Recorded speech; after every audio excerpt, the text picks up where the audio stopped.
টেলিগ্রামের প্রতিষ্ঠাতা এবং সিইও পাভেল দুরোভকে শনিবার রাতে ফ্রান্সে আটক করা হয়েছিল কারণ তদন্তের কেন্দ্রবিন্দু ছিল মেসেজিং অ্যাপে মডারেটরের অভাব বলে জানানো হয়েছে। ফ্রান্সে রাশিয়ান দূতাবাস দাবি করেছে যে পাভেল দুরোভকে কনসুলার অ্যাক্সেস দেওয়া উচিত এবং তার অধিকারগুলি বজায় রাখা উচিত। দূতাবাস বলেছে যে ফ্রান্স এখনও পর্যন্ত পাভেল দুরোভের পরিস্থিতি সম্পর্কে সংলাপ এড়িয়ে চলেছে।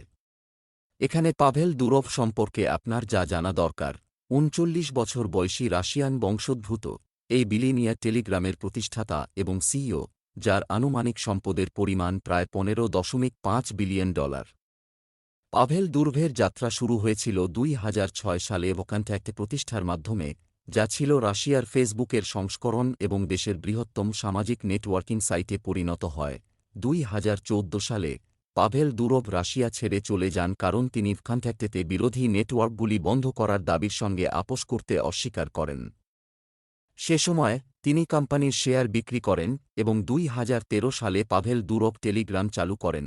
অ্যাপটি ইতিমধ্যে বিশ্বব্যাপী শত শত মিলিয়ন ব্যবহারকারী পেয়েছে এবং আগামী বছরে ১ বিলিয়ন মাসিক সক্রিয় ব্যবহারকারীতে পৌঁছানোর সম্ভাবনা রয়েছে। অ্যাপটি রাশিয়া, ইউক্রেন এবং অন্যান্য প্রাক্তন সোভিয়েত রাজ্যে জনপ্রিয়। ২০১৮ সালে রাশিয়া টেলিগ্রাম নিষিদ্ধ করার চেষ্টা করেছিল যখন পাভেল দুরোভ ব্যবহারকারীদের এনক্রিপ্টেড বার্তার অ্যাক্সেস দিতে রাজি হননি।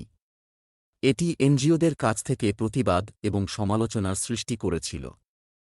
রাশিয়া ছাড়ার পর পাভেল দুরোভ দুবাইকে টেলিগ্রামের সদর দপ্তর হিসেবে বেছে নেন। পাভেল দুরোভ ২০২১ সালে ফরাসি নাগরিকত্ব লাভ করেছেন এবং তাকে সংযুক্ত আরব আমিরাতের নাগরিকত্ব ধারণ করেছেন বলে জানা গেছে।